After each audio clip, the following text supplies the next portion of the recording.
അമ്മ ഞാൻ ആലോചിക്കുന്ന വെച്ചാലേ ഞാൻ ഒരു കല്യാണം കഴിച്ചാലോ അമ്മയ്ക്ക് ഒരു കുട്ടി? എനിക്ക് കൂട്ടന്നെ കിട്ടിയാലുണ്ട്, നിനക്കാരും പെണ്ണ് തരത്തില്ല. എവിടെയെങ്കിലും ഒരു കുട്ടിക്ക് കാത്തിരിക്കുന്നു. പിന്നെ എന്നിട്ട് വേണം ഞാൻ അവിടെ ചെലവിന് കൊടുക്കാന്. നോക്കിക്കോ, എനിക്കും കിട്ടും സുന്ദരിയായ ഒരു പെൺകുട്ടിനെ. നിനക്ക് തേങ്ങ കിട്ടും. തുടങ്ങി ഞാൻ കാണിച്ചു കൊടുക്കുന്നുണ്ട്, പെണ്ണും കിട്ടത്തില്ല ഒന്നും കിട്ടത്തില്ല എന്ന് പറയുന്നത്.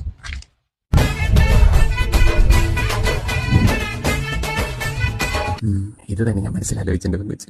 അമ്മയുടെ മരുമോളോടെ വരുന്നുണ്ട്, വിളക്കൊക്കെ റെഡിയൊക്കെ വെച്ചു.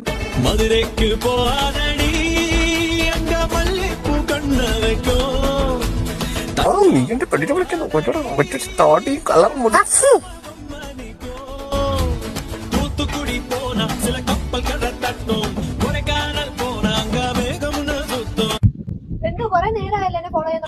എന്റെ അമ്മ പറഞ്ഞിട്ടുണ്ട്, എന്നെ കെട്ടാൻ പോകുന്ന കുറിച്ച് ഒരുപാട് കഷ്ടപ്പെടുന്നു. കുട്ടി പോരുന്നു കഷ്ടപ്പെടാൻ. എന്ത് കഷ്ടപ്പെടാൻ